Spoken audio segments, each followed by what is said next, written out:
This video is sponsored by ExpressVPN. If you're a long-time subscriber, you'll know that I've covered a wide spectrum of supernatural American horrors, particularly those from the early to mid-2000s bubble, where the supernatural genre was at its peak popularity. In many of those videos, I always try to make a desperate case for the critically perceived bad ones as either being arguably misunderstood, not as bad as the zeitgeist of the time would have you believe given the curse of exhausting oversaturation, or simply exploring a fundamentally good concept delivered with questionable execution. However, I'm going to make a bold statement and say that this video will possibly serve as a sort of definitive bow on this wild period of American horror filmmaking, because everything I'm about to say here will likely reflect on all the other early to mid-2000 horrors I have ever covered, and as such, perhaps when I'm done with this one, I might put a pin on these types of movies just for now, until I inevitably get too giddy to resist them. 2005's Boogeyman is what I consider the profoundly vanilla encapsulation of Hollywood's continuous struggles to capture the terrifying cultural superstitions that made late 90s, early 2000s J-horror so immensely captivating. While you could insert any other mediocre original Hollywood IP to fill the void for this discussion, in retrospect, Boogeyman feels like one of the most transparently obvious attempts to be America's modern homegrown version of the urban legend icon that has persisted throughout contemporary culture, to the point I'm sure every single one of you has heard of it. In other words, in Western culture, I don't think there has been a more influential myth that has so richly embedded itself within storytelling in a magnitude of complex ways, even unintentionally so, that it makes it seemingly impossible to really consolidate what the Boogeyman truly is. As such, it is possible it's going to be unique to each of us. In fact, if you put this movie in a lineup against other obscure silhouetted figure films like The Bye-Bye Man or I'll Always Know What You Did Last Summer or something Slenderman-esque, you would not be able to tell any of these movies apart, making the Boogeyman an inherently old, reliable, generic figure of fear. Although, based on my limited knowledge and current bias, I think Boogeyman is somewhat partially responsible for this weird niche trend because, at the time of its release, it was a very commercially successful film that maintained the steady viability that these types of movies were profitable for such little effort. Hell, just to reinforce the point, I always confuse Boogeyman with another obscure supernatural silhouetted figure movie that released around the same time called Reeker, which to my memory was actually quite decent, if indeed super corny, but let's face it, that's practically a guarantee with almost any horror movie from that era. Anyway, based on perhaps the most open to interpretation folklore ever conceived, Boogeyman tells the story of a blank canvas called Tim, who returns to his childhood home after the recent passing of his mother to overcome his childhood fear of the Boogeyman, who is believed to have murdered his father and has continued to haunt Tim ever since. While Tim initially seems like a well-adjusted man with a decent city job and in a healthy relationship, he makes every effort to ensure this unseen mysterious entity cannot lurk beneath his bed or within the shadows of his closet, slowly making his perception of reality subject to question until the truth is finally revealed. Here's the crazy thing about such an outwardly basic sounding film. It is a surprisingly meditative story for the most part, until it inevitably falls victim to a convoluted explanation. I mean, I was genuinely caught off guard by how much of a human drama it actually tries to be.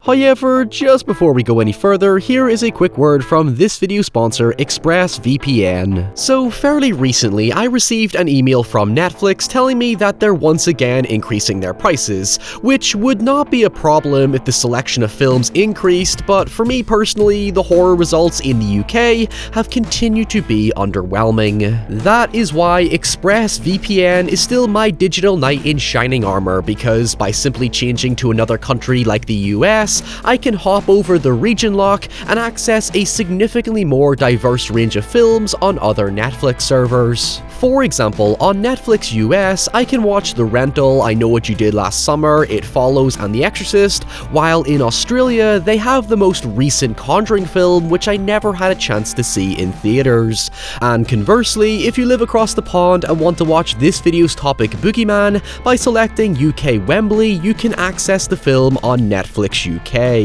Put it this way, without ExpressVPN, imagine having all this delicious candy in front of you, but no, you're only allowed this one. ExpressVPN will make you giddy like a kid in a candy store. It's all about unlocking the full potential of the internet and allowing you to have unrestricted access in this already too expensive world. With a 30-day money-back guarantee and plenty of positive reviews to further inform you, find out how you can get 3 months free by clicking the link below or going to expressvpn.com/Ryan.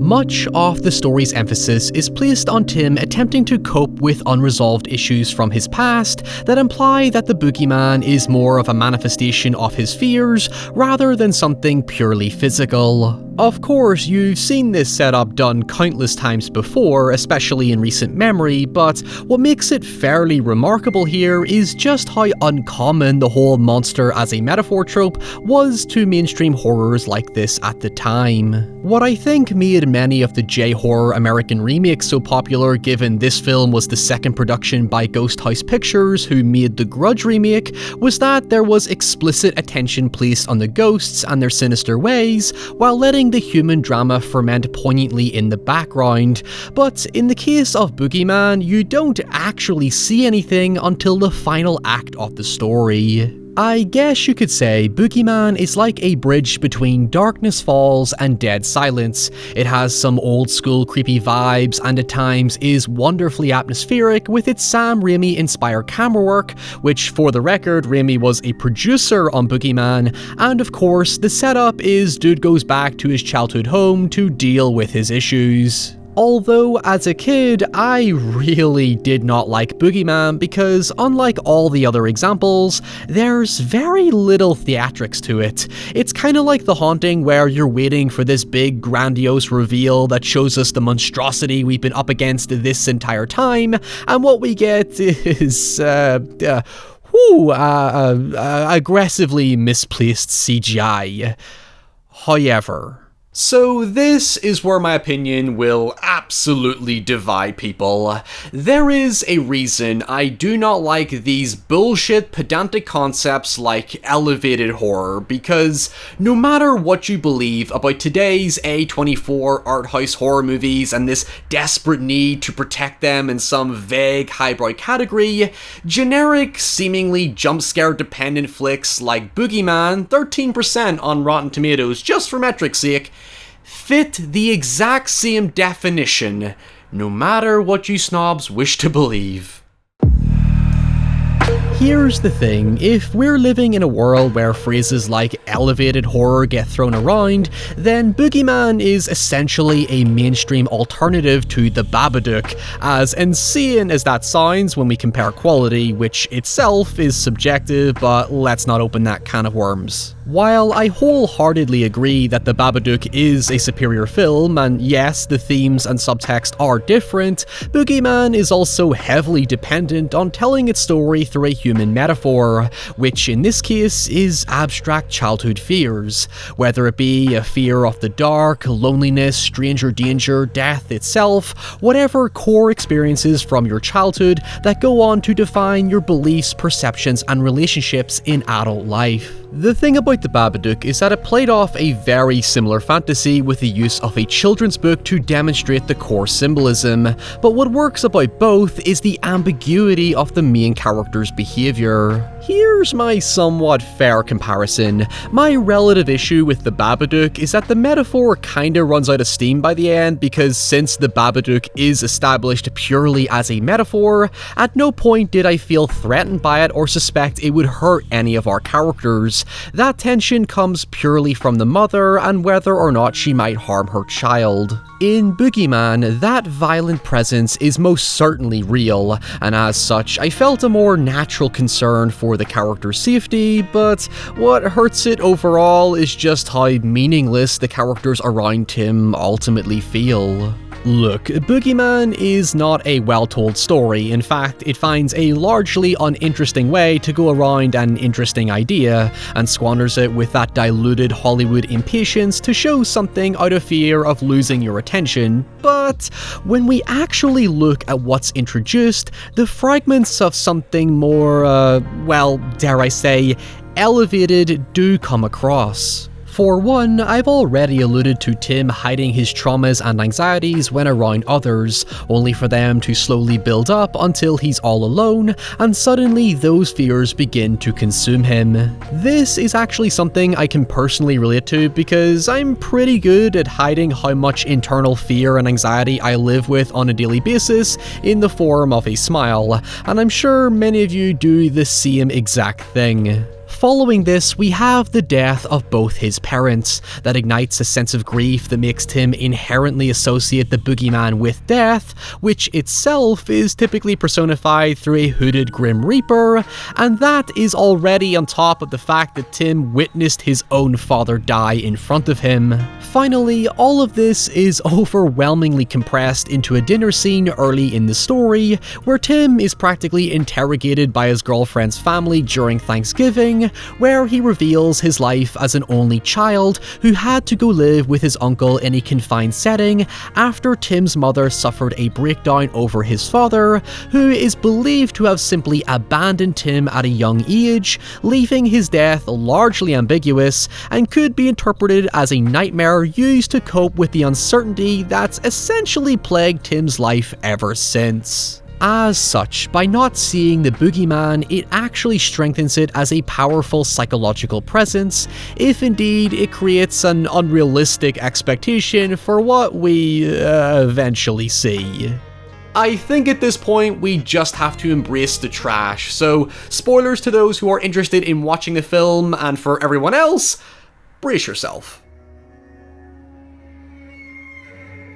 When Tim settles into his old childhood home, he soon encounters a girl called Franny who also claims to be haunted by the Boogeyman, and reveals to Tim that the creature has abducted multiple children throughout the years, but their bodies were never recovered. Think of it as Bughuul from Sinister meets Slenderman, and you basically have the template Boogeyman sorted, yet there is another significant detail I'll come to in just a moment. Eventually, Tim discovers that the Boogeyman can teleport through closets and under the bed and materialize from darkness to get close to its victims, somewhat akin to the Grudge, and upon further investigating Franny, he discovers that she is in fact one of the dead missing children. Things get a little confusing at this point because the idea seems to be that Franny is trying to help Tim discover how to defeat the creature we've yet to actually see, and learns that Franny's father went insane trying to confront the Boogeyman himself.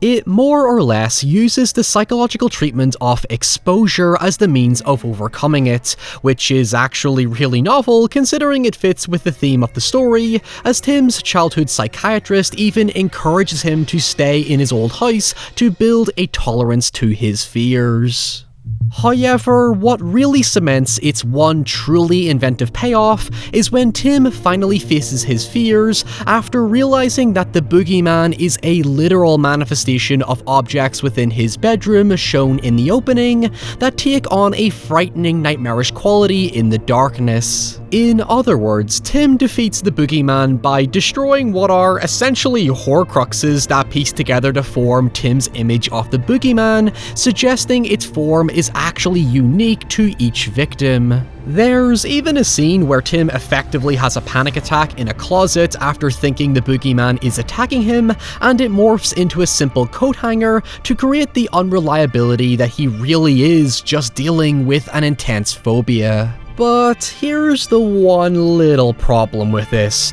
It's the exact same concept as the creature from Stephen King's It. It's an abstract shapeshifter that morphs into what you are most afraid of. Yet regardless, it's essentially a tulpa of sorts akin to the Empty Man, where thinking makes it so, and there's a brief credit scene showing that the boogeyman never truly goes away. Thus, what we see as the boogeyman is a presence that will forever live through fear. And that concludes Boogeyman. I am aware there are sequels, but to hell if I'm ever going to watch them, so by all means tell me about them in the comments below, and until next time, stay safe, stay away from the Boogeyman, and I'll see you all very soon. Bye.